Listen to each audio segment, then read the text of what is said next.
I'm Melissa, 28, an accountant who's been financially responsible since I could count. I've worked tirelessly since 16, saving every possible dollar toward my dream of opening my own financial consulting firm. Last Sunday, what I thought was a normal family dinner turned into a nightmare when my parents demanded $45,000 of my hard-earned savings to cover my brother Ryan's gambling debts. Throughout our lives, Ryan always received special treatment while I followed the rules. What happened after I refused to hand over my future changed our family forever. Before I share how this story unfolded, let me know where you're watching from and hit that subscribe button if family drama and standing up for yourself resonates with your own experiences. Money management became second nature to me early in life. At 8, I started saving birthday money in a purple piggy bank my grandmother gave me, meticulously tracking every dollar in a sparkly notebook. While other kids spent their allowance on candy and toys, I saved mine, occasionally splurging on books about successful women in business. My parents noticed this tendency, but treated it as an amusing quirk rather than a virtue to nurture. At 16, I got my first real job at Sunrise Coffee, waking up at 4:30 a.m. for the opening shift before school. My manager, Barbara, often commented on my reliability compared to other teenagers. I maintained straight as while working 20 hours weekly, carefully dividing my paychecks between college savings and my emergency fund. My parents acknowledged my work ethic, but never quite celebrated it the way they did Ryan's football achievements. College continued this pattern of financial discipline. While classmates partied, I balanced full-time studies with part-time accounting work at the university financial aid office. I earned scholarships covering 75% of my tuition, working to pay the remaining balance without student loans. Graduating debt-free felt like a personal triumph, though my parents seemed more excited about Ryan's third attempt at college than my summa cum laude honors. Today, after 6 years at Morris Financial Partners, I've been promoted to senior accountant with a solid reputation. My savings account has steadily grown to $125,000 through disciplined monthly contributions and careful investing. Every financial decision I've made for 12 years has been building toward one goal: launching my own financial consulting business specializing in helping women achieve financial independence. With my business plan refined and potential office spaces scouted, I was just 18 months from making this dream reality. Ryan's relationship with money couldn't be more different. My brother, now 32, has always been the golden child, charismatic, athletic, and my parents' obvious favorite. His childhood bedroom remains a shrine to his high school football glory days, trophies gleaming on custom shelves my father built. Ryan never had to earn anything. My parents gave him whatever he wanted, from the latest video game systems to a brand new car on his 16th birthday, while I received driving lessons and access to our family's older sedan. His first college experience ended after 2 semesters of partying resulted in academic probation.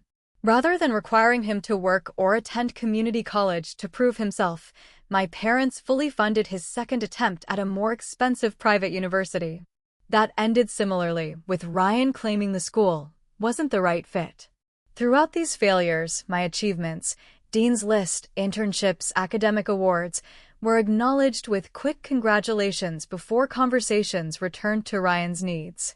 The borrowing started during his third college attempt.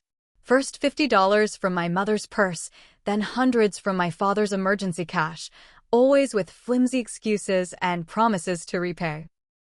My parents continually covered for him, making excuses about his generous nature or how he was still finding himself. When I pointed out these patterns, I became the villain disrupting family peace. The gambling issues first surfaced 4 years ago. Ryan lost 2 months' rent at an underground poker game and faced eviction. My parents immediately covered it, accepting his tearful promise that it was a one-time mistake. I later learned this was actually his third gambling crisis they'd quietly resolved. Each time, they dipped further into their retirement savings while maintaining the facade that Ryan was almost ready to turn things around. Our family dynamic was established early and remained consistent, James, my father, the successful business executive who viewed Ryan as the son who would carry on his legacy despite mounting evidence to the contrary. Kathleen, my mother, the peacemaking homemaker who smoothed over problems with baked goods and emotional manipulation. Ryan, the perpetual child absolved of responsibility, and me, the responsible daughter held to impossibly high standards while my accomplishments were treated as expected rather than exceptional. Family gatherings inevitably featured Ryan's momentary successes, a week at a new job, a month without borrowing money, celebrated lavishly while my promotions or savings milestones went virtually unnoticed. At last Thanksgiving, my parents interrupted my news about a major professional certification to announce they'd helped Ryan lease a new apartment after his last roommate situation didn't work out. He was asked to leave for not paying his share. The pattern was so predictable it would be almost comical if it hadn't caused so much pain. Despite this history, I maintained family loyalty. I showed up for holidays, remembered birthdays with thoughtful gifts, and helped my parents navigate healthcare choices as they aged. I kept hoping that adulthood would eventually bring the recognition and respect I'd earned, that my parents would finally see both their children clearly. That hope, like so many before it, was about to be tested in ways I never imagined. The Sunday dinner that changed everything started innocuously enough. Mom's text invited me to their suburban home with promises of my favorite pot roast. Just family, she emphasized, which should have been my first warning sign since she usually tried to include whatever girlfriend Ryan was currently dating. Walking into their house that evening, subtle clues suggested something unusual was happening. Mom had set the table with her expensive china, the set reserved for Thanksgiving and Christmas, and Dad was decanting a bottle of his special occasion Cabernet. Ryan sat uncharacteristically quiet at the table, his usual boisterous energy replaced with a subdued demeanor, eyes rarely meeting mine. "You look tired, honey," Mom said, filling my wine glass more generously than usual. "Work keeping you busy?" "Busy in a good way," I replied. "We just landed the Westridge account. It's a big win for the firm." "That's nice," Dad said distractedly, serving himself potatoes. "Ryan might have some good news too. He's interviewing for a position at Callahan's next week." Ryan nodded weakly, this apparently being the first he'd heard of this interview. "Yeah, Dad's friend is the manager there." Dinner continued with forced small talk, my parents exchanging meaningful glances while Ryan pushed food around his plate. Mom brought out my favorite chocolate mousse for dessert, another red flag, as she usually claimed it was too much work, except for my birthday. After dessert, Dad cleared his throat, setting down his napkin with ceremonial precision. "Melissa, we need to discuss something important as a family." His serious tone confirmed my suspicions that this dinner was a setup. "Ryan has found himself in a predicament," he continued, placing his hand on my brother's shoulder. "He's accumulated some gambling debts that have gotten out of hand." "How much?" I asked, my stomach tightening. $45,000, Mom interjected quickly, as if the speed of her words could diminish their impact. "To some very dangerous people." The room seemed to tilt slightly as I processed this number. 45,000? How is that even possible? Ryan finally spoke, his voice barely above a whisper. "It started small, just poker nights with guys from work. Then online betting during basketball season. I thought I could win it back, but..." "We've already contributed $30,000 from our retirement fund," Dad interrupted. "But we're short the rest, and these aren't people who accept payment plans." Mom reached across the table for my hand, her eyes welling with tears perfectly timed for maximum effect. "Family helps family, Melissa. We wouldn't ask if it wasn't serious." The subtext became instantly clear.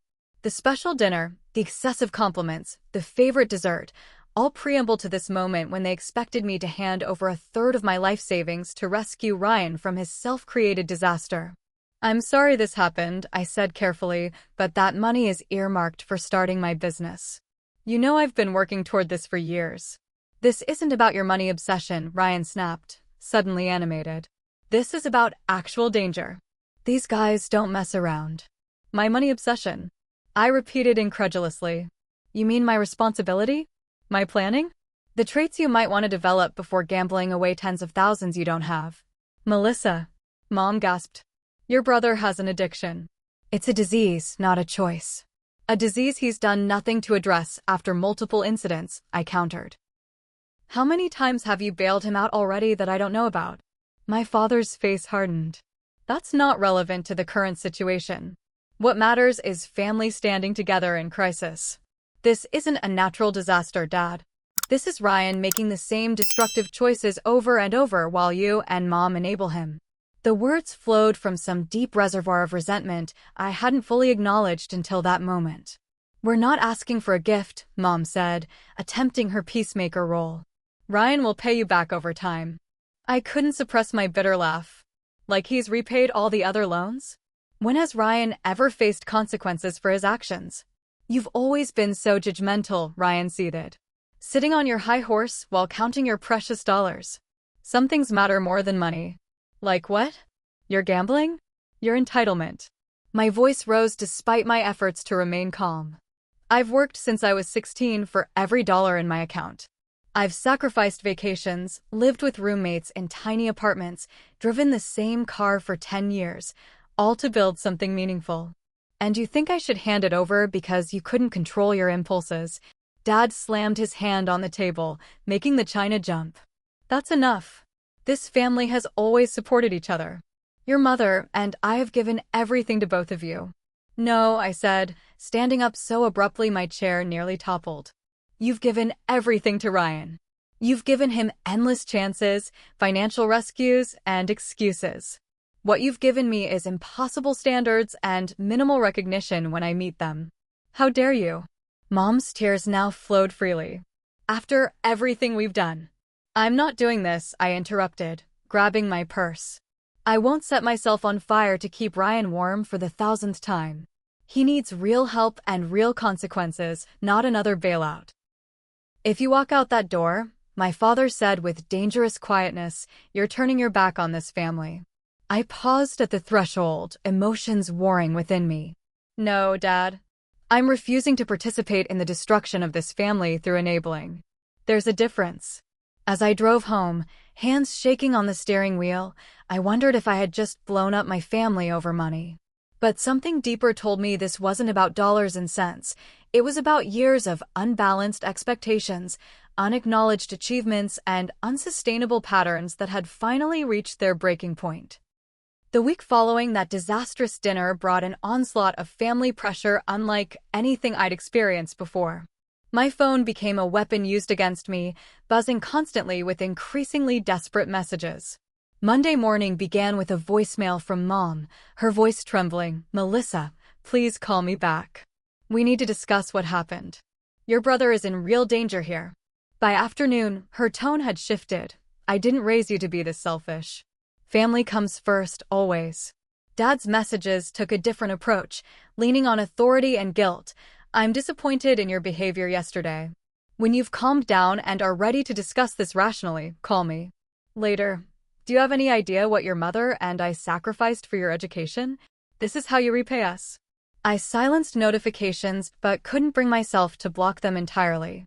Each message was a fresh cut, but some part of me needed to document this manipulation. Tuesday brought the flying monkeys. First, Aunt Patricia called, ostensibly to check in, but quickly pivoting to, your parents are devastated, honey. They've always been so proud of how responsible you are.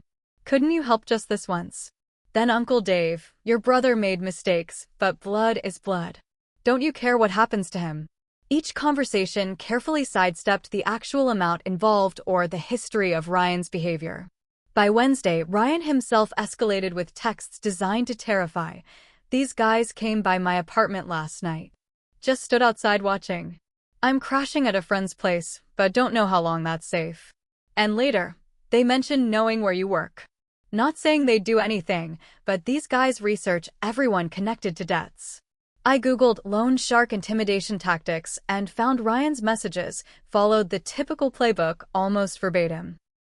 This realization brought anger rather than fear, yet anxiety still kept me looking over my shoulder leaving work that evening. Thursday night brought the ambush. I was heating leftover pasta when my doorbell rang. Through the peephole, I saw my parents' grim faces with Ryan standing between them, looking appropriately hangdog for the occasion. For a moment, I considered pretending to be out, but knew this confrontation was inevitable. "We need to talk," Dad said when I opened the door, pushing past me without waiting for an invitation. Mom immediately settled on my couch, pulling tissues from her purse in preparation for the emotional display to come. "I have nothing new to say," I stated, remaining standing while they arranged themselves around my living room like a tribunal. "Your brother hasn't slept in days," Mom began, tears already forming.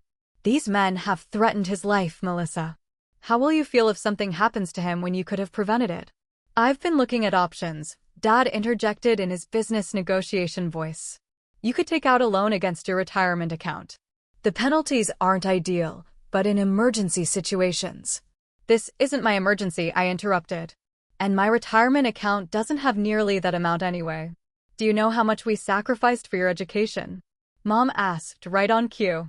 "We remortgaged our house to cover your final year at university."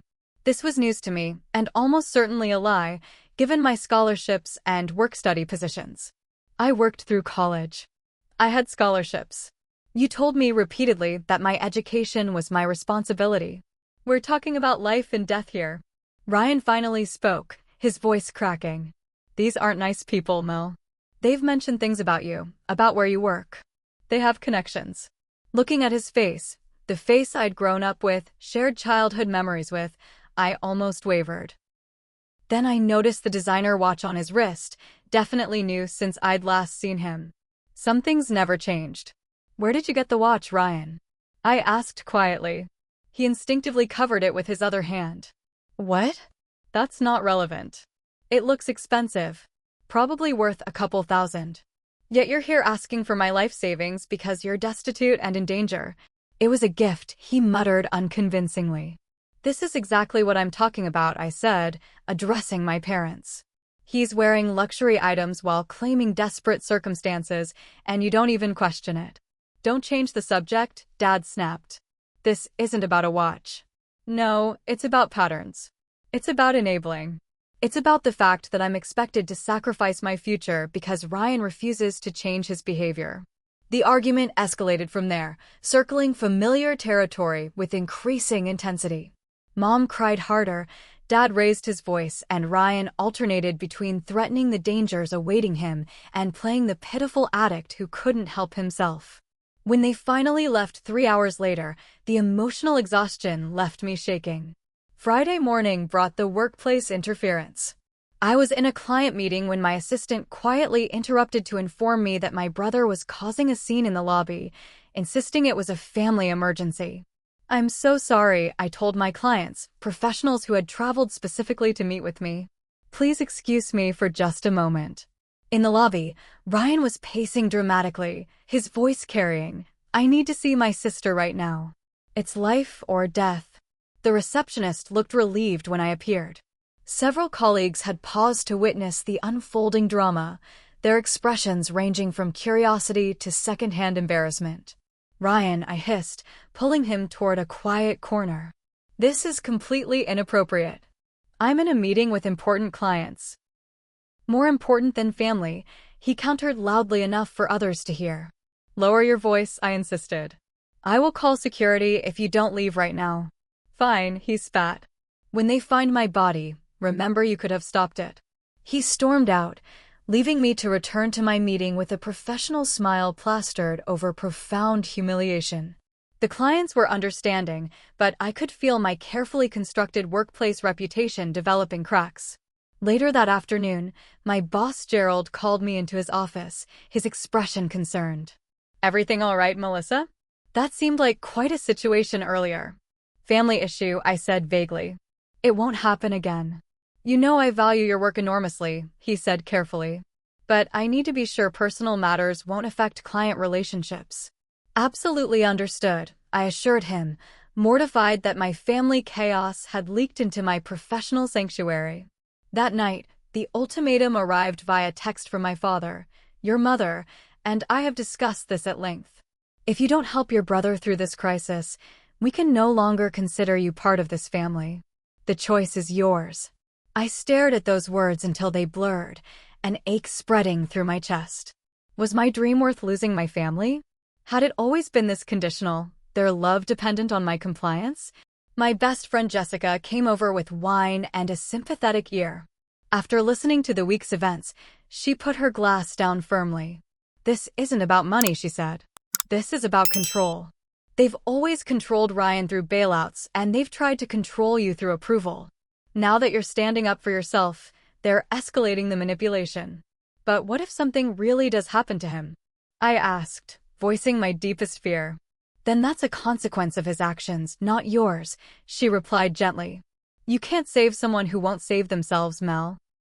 And you shouldn't have to sacrifice your future to maintain a dysfunctional system." As Jessica left that night, I made my decision.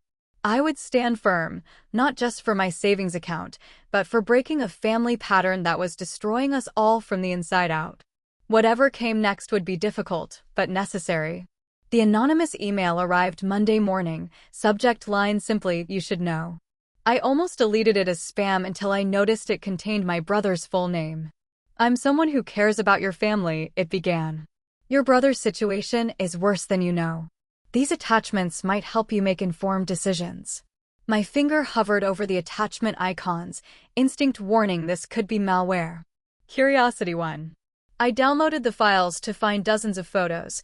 Ryan at high-stakes poker tables in private clubs, wearing expensive clothes I'd never seen, surrounded by champagne bottles and wealthy-looking companions.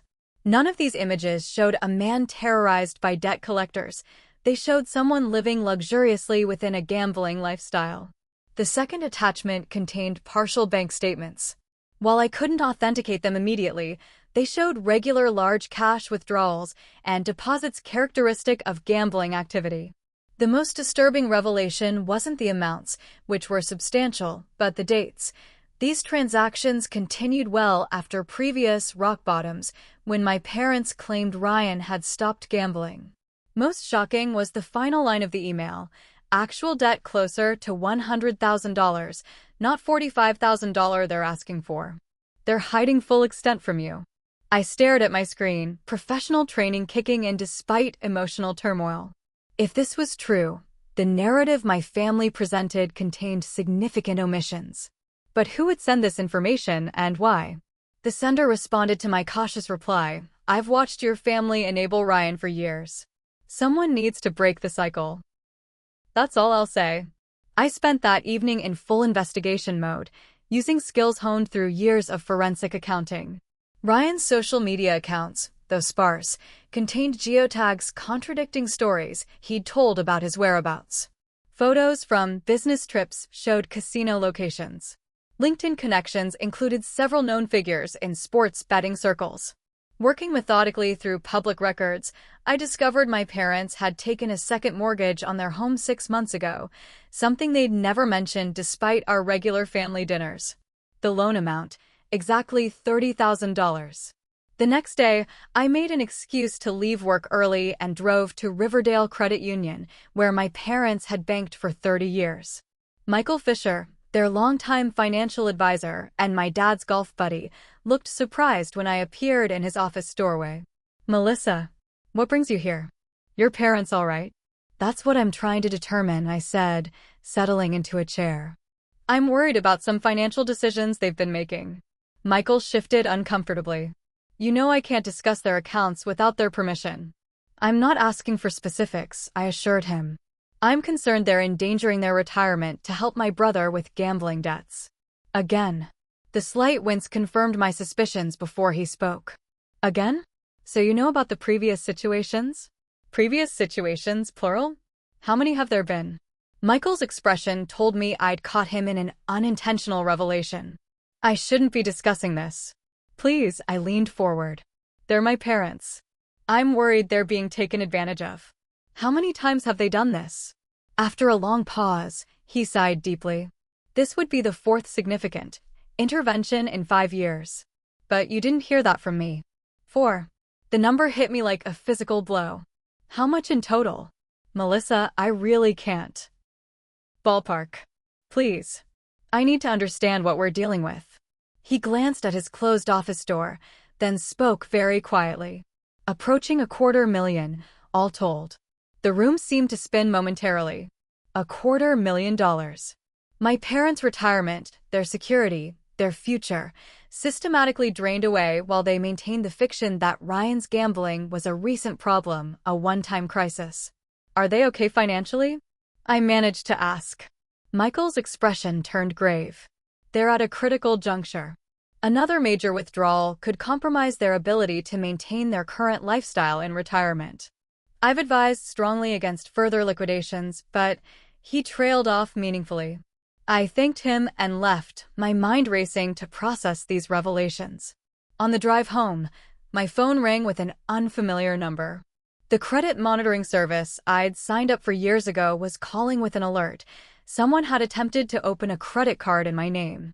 The application was flagged because the address didn't match your current residence, the representative explained. It was submitted with your previous address, your parents' home. Cold dread settled in my stomach. When was this application submitted? 3 months ago. It was approved for a $15,000 limit. 3 months ago, well before this current crisis erupted. I requested all documentation be sent to my secure email immediately. Within an hour, I was looking at irrefutable evidence that Ryan had stolen my identity. The credit card, opened using my social security number and previous address information, carried a balance of nearly $15,000. The statements showed cash advances at casinos, luxury clothing purchases, and expensive restaurants. But the most devastating revelation came in the form of phone records. The card had been activated from my parents' landline. They had known about this fraud. They had participated in it. And they had hidden it from me while watching my credit score take hits that could potentially impact my business loan application. The betrayal cut so deep I physically gasped. This wasn't just enabling Ryan anymore. This was actively harming me to protect him. The family I thought I knew, despite their flaws, had crossed a line I never imagined possible. That night, I compiled everything into a comprehensive file: the anonymous email and attachments, public records of my parents' mortgages, the fraudulent credit card documentation, and a timeline of Ryan's gambling history as I now understood it. The picture that emerged was far uglier and more calculated than even my worst suspicions. For the first time since this began, I felt something beyond frustration and hurt. I felt cold, clear anger, and with it, the certainty that this pattern had to end, not just for my sake, but for all of us. I arranged the family meeting with a simple text: I know everything. My house, Saturday, 2 p.m. All of you need to be there. No one questioned the commanding tone, so uncharacteristic of my usual communication. Perhaps they sensed the shifting power dynamic, or maybe they simply assumed I was finally capitulating to their pressure. I spent the morning preparing methodically. Financial documents arranged in chronological order in a blue folder. Copies made so each person could see the evidence simultaneously. Talking points listed to keep me focused when emotions inevitably ran high. At precisely 2 p.m., my doorbell rang. They'd arrived together, presumably after strategizing their approach. Dad looked confident, Mom apprehensive, and Ryan wore an expression I recognized from childhood, the look he gave me right before I discovered he'd broken something of mine and blamed it on the neighbor's cat. "Come in," I said flatly, leading them to the dining room table where 3 identical folders awaited them. I remained standing as they sat, the physical positioning a subtle reinforcement of who controlled this meeting. "I'm glad you've come to your senses," Dad began, misreading the situation entirely. "This family crisis has gone on too." "Open the folders," I interrupted. The authoritative tone surprised even me. Mom blinked rapidly. "Honey, perhaps we could talk first about." "Open the folders," I repeated. "Now." Something in my voice brooked no argument. They exchanged glances, then complied. Page 1 shows Ryan's gambling activities over the past 3 years, I explained clinically. Note the dates, well after the rock bottom incidents you've shared with me. Page 2 contains bank records showing the pattern of withdrawals and deposits characteristic of gambling activity. "Where did you get these?" Ryan demanded, face flushing. "That's irrelevant." Page 3 shows the second mortgage you took on your house 6 months ago, I continued, addressing my parents. $30,000, exactly the amount you claim to have contributed from your retirement fund. Dad's face hardened. Our financial decisions are not your concern. They became my concern when you asked me for $45,000, I countered. Page 4 shows evidence of 3 previous major bailouts totaling nearly $250,000. Mom gasped. Michael had no right. Michael didn't need to tell me specifics. Public records and basic math filled in most gaps, I said, then turned to the most damning evidence. Pages 5 through 7 contain documentation of a credit card fraudulently opened in my name 3 months ago, currently carrying a balance of $15,000. Ryan's eyes dropped to the table. Note the activation call came from your landline, I said to my parents. You knew about this identity theft. You participated in it. You watched my credit score take hits that could have derailed my business loan. The silence that followed was deafening. Dad's confident facade cracked first, his complexion reddening dangerously. Mom began to cry, not the calculated tears from previous confrontations, but genuine, body-shaking sobs. It wasn't like that, she finally managed. We were going to pay it off before you ever knew. With what money? I asked quietly. The money you don't have because you've given it all to Ryan? Or the money you expected me to give you? You don't understand the pressure we've been under, Dad said, his voice lacking its usual authority. The threats, the constant fear. Page 8, I continued relentlessly. Total gambling debts as of last week, approximately $200,000, not the $45,000 you claimed. This includes personal loans from Aunt Patricia, Uncle Dave, and your neighbors the Hendersons, none of whom know about the others. Ryan finally spoke, his voice small. How could you possibly know all this? I'm an accountant, Ryan. Following money trails is literally my profession. I turned back to my parents. You've lied to me, stolen from me, manipulated me, and when I refused to comply with your demands, you threatened to disown me. We were desperate, Mom whispered. No, I said firmly. You were enabling. There's a difference. Dad's expression shifted from shock to anger. But surprisingly, his rage now turned toward Ryan. Is all this true? 200,000? Loans from the Hendersons. Ryan seemed to physically shrink under this new scrutiny. It got complicated. I was trying to fix things before you found out. By stealing your sister's identity. Dad thundered, slamming his hand on the table. You knew about the credit card. Ryan shot back. You helped activate it. We thought it was a one-time emergency. Mom wailed. You said it was to cover rent until your bonus came. Like you believed that, Ryan scoffed. You've known what I was doing for years. You just didn't want to admit it.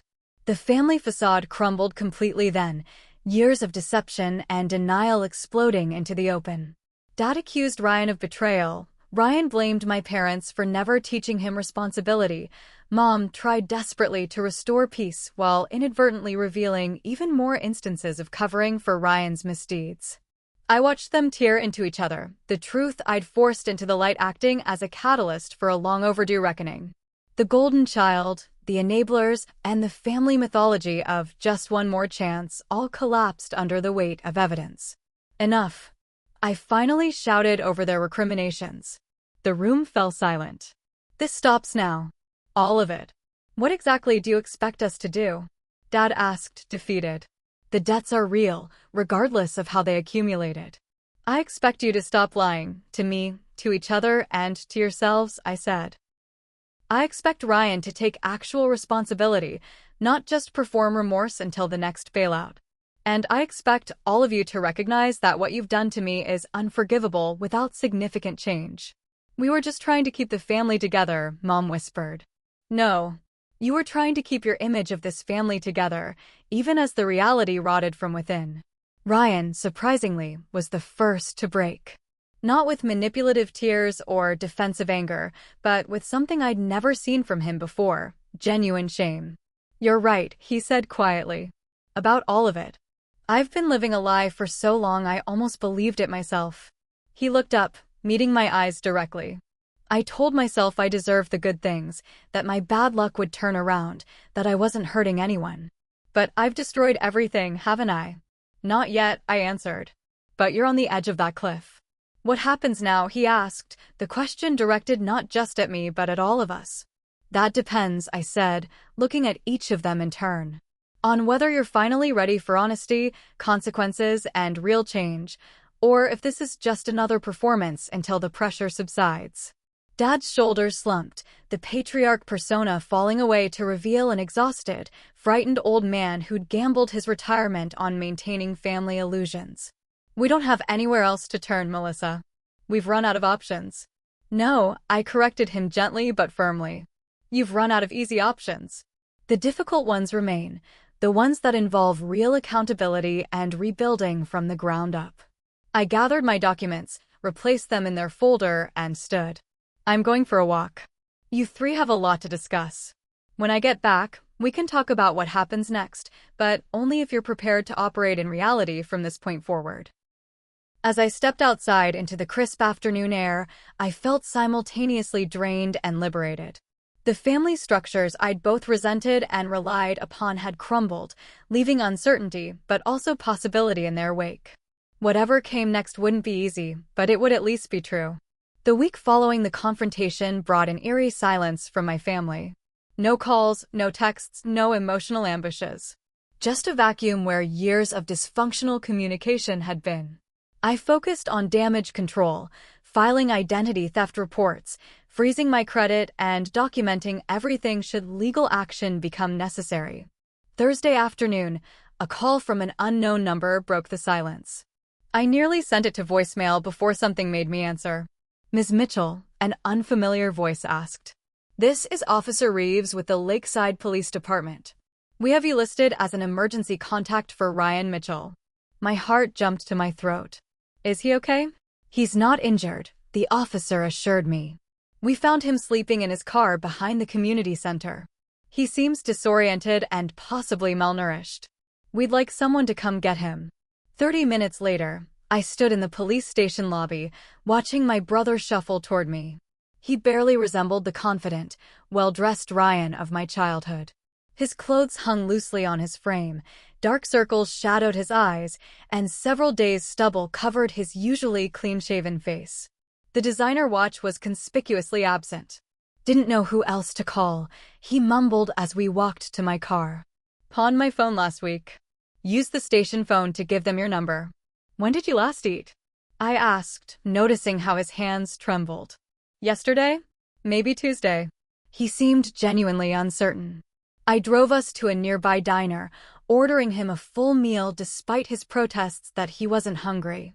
Once food arrived, however, he ate with the focused intensity of someone truly famished. Where are Mom and Dad? I finally asked. Ryan stared into his empty coffee cup. Haven't talked to them since that day at your place. Dad told me not to come home until I had a plan to fix things. Said he was done. And your apartment? Evicted last week. Couldn't make rent. He laughed hollowly. Turns out the dangerous people aren't loan sharks. They're just regular casinos and credit card companies. They don't break your legs. They just destroy your life legally. What about friends? Girlfriends? I pressed. Used them all up, he admitted. Nobody left who hasn't already given me a last chance. Part of me wanted to walk away, to let him face the consequences he'd earned through years of deception. But the broken man before me was still my brother, and beneath my anger lurked the complicated love of shared history. You need medical attention, I said finally. And then we need to talk about real solutions, not quick fixes. I took Ryan to an urgent care clinic where he was treated for exhaustion and mild dehydration. The doctor recommended follow-up care and, after learning of his gambling, provided information about addiction resources. You can stay on my couch tonight, I told him as we left. Just tonight. Tomorrow we figure out next steps. Ryan slept for 14 hours straight, his body catching up on what appeared to be weeks of deprivation. When he finally woke, I had coffee waiting and a list of local addiction specialists who dealt specifically with gambling. I can't afford any of this, he said after reviewing the list. There are state-funded programs, I replied. And payment plans.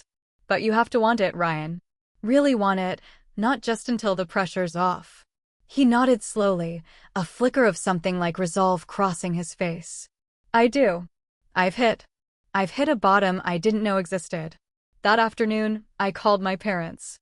Dad answered with uncharacteristic hesitation in his voice. "Ryan's here," I said without preamble. "He's safe, but not okay." The relief in his sigh was audible. "Thank God. Your mother's been beside herself. We need to talk," I continued. "All of us. About what happens now." 2 days later, I drove Ryan to our parents' house. The property looked different somehow, smaller, less imposing. As we approached, I noticed a "for sale" sign in the front yard. Mom answered the door, immediately pulling Ryan into a fierce embrace. Her eyes were puffy from crying, but they weren't the calculated tears I'd grown accustomed to. Dad stood back, his expression a complex mixture of relief, shame, and uncertainty. We gathered in the living room, the tension palpable until Mom finally broke the silence. "We're selling the house," she said simply. "We found a smaller place about 20 minutes from here. The equity should cover most of the debts." Dad nodded stiffly. "We've been meeting with a financial advisor about restructuring what retirement we have left. It won't be what we planned, but we'll manage." "I've applied for 3 jobs," Ryan added quietly. "Nothing great, just honest work. And I've been to 2 GA meetings." The conversation continued haltingly, each revelation bringing fresh waves of emotion. Dad's health had suffered, elevated blood pressure, requiring medication. Mom had finally told her sister about the situation, breaking years of secrecy. Ryan had surrendered his remaining credit cards to a counselor who specialized in financial addiction. "We've been wrong," Dad said finally, the admission clearly costing him. "About so many things for so many years. Especially how we've treated you, Melissa." Mom reached for my hand. "You were right. We enabled Ryan because it was easier than demanding change. We favored him because he seemed to need it more. We took your strength for granted. We've hurt you," Dad continued, repeatedly and deliberately. "I won't ask your forgiveness yet. We haven't earned it." Their words should have felt vindicating. Instead, they left me with a complicated ache. The family I'd both resented and longed for acknowledgement from was crumbling before my eyes.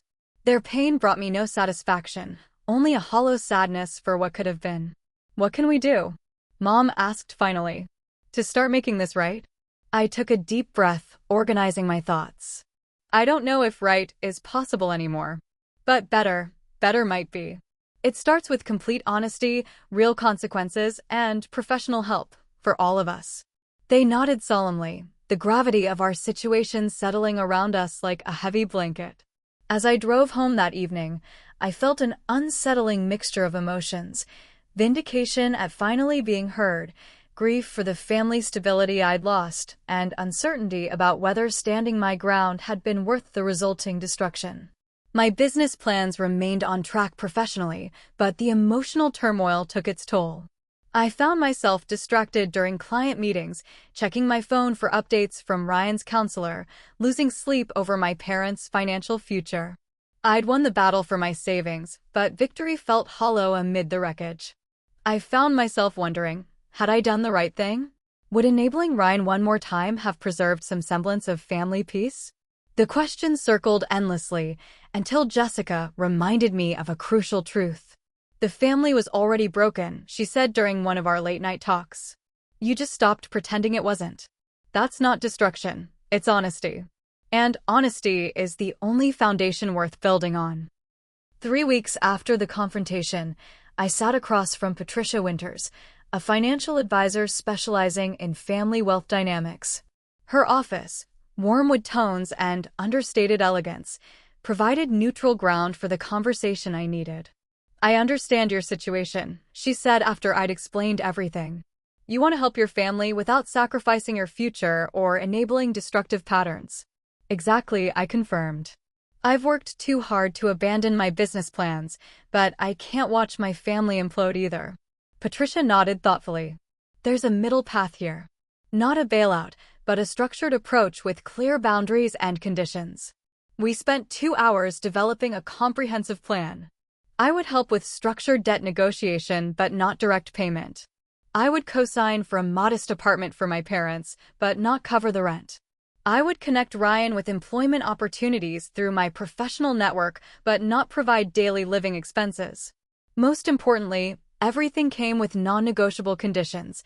Ryan must attend gambling addiction treatment consistently. My parents must continue financial counseling and adhere to their restructuring plan. All parties must participate in family therapy to address the dysfunctional patterns at the root of our problems. This protects your boundaries while offering meaningful help, Patricia explained. The key is consistent enforcement of consequences if conditions aren't met. Armed with this plan, I called a family meeting at a local community center, neutral territory for what I knew would be a difficult conversation. I've been thinking about our situation. I began once we were all seated. And I've developed a structured plan to help us move forward. I outlined the approach carefully, emphasizing both the support I was offering and the firm conditions attached. This isn't negotiable, I concluded. Either we do this with clear boundaries and accountability, or you continue on your current path without my involvement. Dad's first instinct was to push back. These conditions seem excessive. We're family, not business associates. That mentality is exactly why we're in this situation, I countered. Treating family as a blank check with no accountability has nearly destroyed us. Mom looked thoughtful. What exactly would the therapy involve? Weekly sessions with a specialist in family systems and addiction dynamics. It won't be comfortable. We'll have to discuss patterns going back decades. But it's essential for real change. Ryan, surprisingly, was the first to agree. I'll do it. All of it. His voice carried a resolve I'd rarely heard from him. I've lost everything, my apartment, my car, my friends. I'm sleeping on a cot at a halfway house and working at a car wash. I can't go lower than this. My parents exchanged glances, a silent communication honed through decades of marriage. Finally, Dad nodded. We'll try it your way, Melissa. The next step was finding Ryan appropriate treatment. I researched gambling addiction specialists, eventually connecting with Dr. Lauren Hayes, who specialized in both addiction recovery and family systems therapy. Gambling addiction often serves a function in family dynamics, she explained during our initial consultation. It's not just Ryan's problem, it's a symptom of the entire family's patterns. She recommended a dual approach, intensive outpatient treatment for Ryan's gambling addiction paired with weekly family therapy sessions addressing the broader dynamics. Recovery happens in systems, not isolation, she emphasized. Our first family session proved even more difficult than anticipated. Dr. Hayes began by establishing ground rules about honesty and respect, then asked each of us to describe our perception of family roles. Ryan has always been the family focus, I stated, decades of resentment threatening to overwhelm my composure. His needs, his problems, his potential, everything revolved around him, while I was expected to be self-sufficient and low maintenance. That's not fair, Mom protested. We've always been proud of you. Proud, but not attentive, I countered. When did you ever celebrate my achievements with the same energy you devoted to Ryan's smallest efforts? Dad shifted uncomfortably. You never seemed to need the attention. You were always so competent. I needed it, I said quietly. I just learned not to ask for it. Ryan stared at the floor. I knew I was the favorite, he admitted. It gave me permission to keep messing up. There were never real consequences. Dr. Hayes guided us through these painful revelations, helping us recognize how our family system had developed and maintained dysfunctional patterns. This will take time, she cautioned. You're untangling decades of established dynamics. Parallel to the emotional work, I helped my parents implement practical financial solutions. Their house sold quickly, allowing them to clear most of Ryan's gambling debts and purchase a modest condo in a nearby retirement community. I connected them with a nonprofit credit counseling service to develop a sustainable budget based on their reduced circumstances.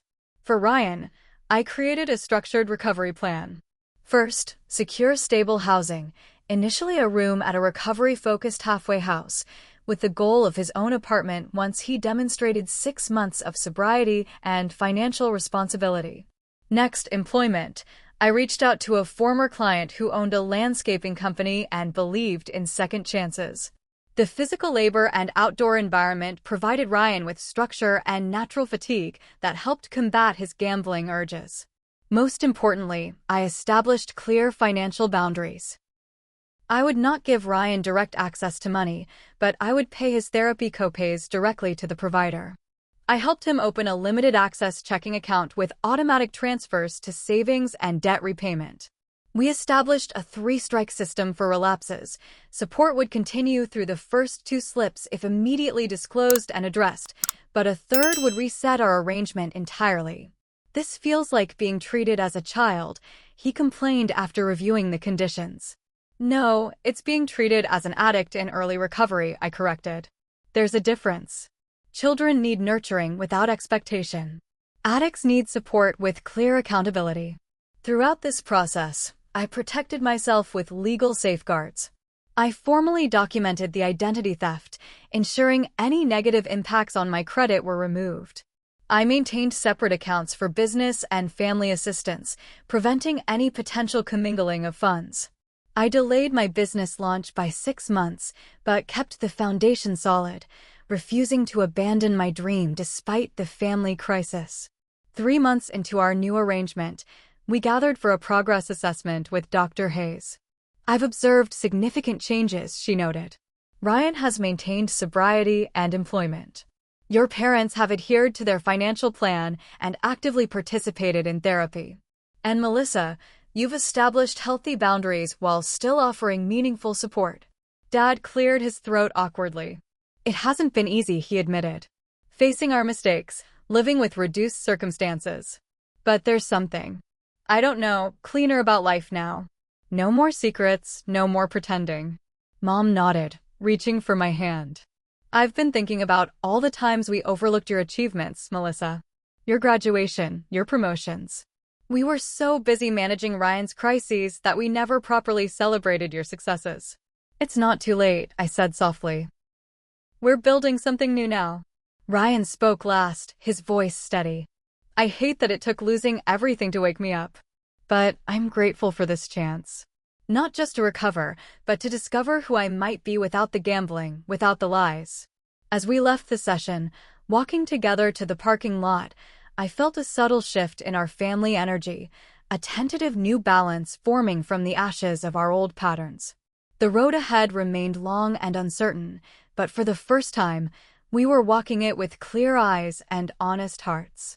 1 year after the confrontation that changed everything, I hosted a small gathering at my apartment. The occasion, the official opening of Mitchell Financial Consultants, my long-deferred dream finally realized. My parents arrived first, bearing a small potted plant for my new office. It's a money tree, Mom explained with a self-deprecating smile. Seemed appropriate, though I'm told our family needs lessons in cultivation. Dad carried a carefully wrapped package. For your desk, he said, uncharacteristically shy. Inside was a framed collection of my achievements, my college diploma, professional certifications, and first business license, professionally mounted and beautifully presented. We saved everything, he explained quietly, even if we didn't always acknowledge it properly at the time.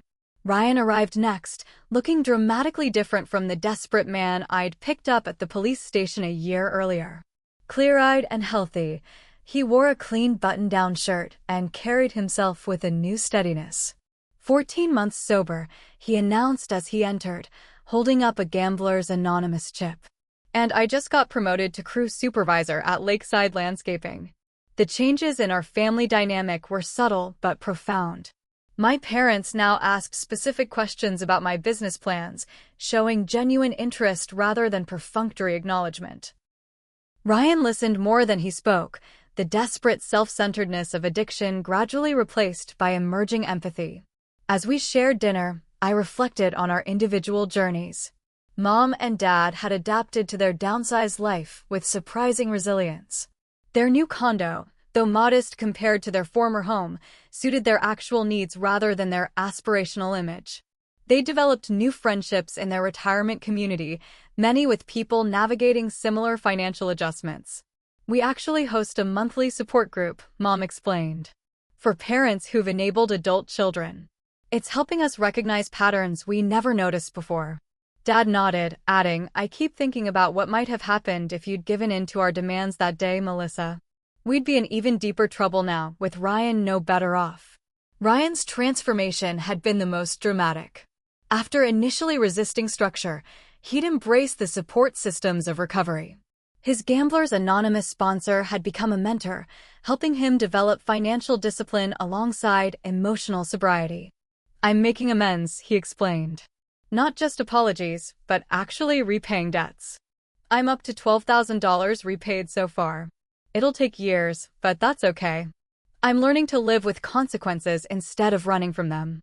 He'd also developed unexpected skills through his landscaping work. "I'm designing gardens now, not just maintaining them," he said with quiet pride. "There's something healing about creating spaces for growth." My own journey had included both professional advancement and emotional evolution. Mitchell Financial Consultants had launched with a specific mission, helping women achieve financial independence and establish healthy boundaries around money.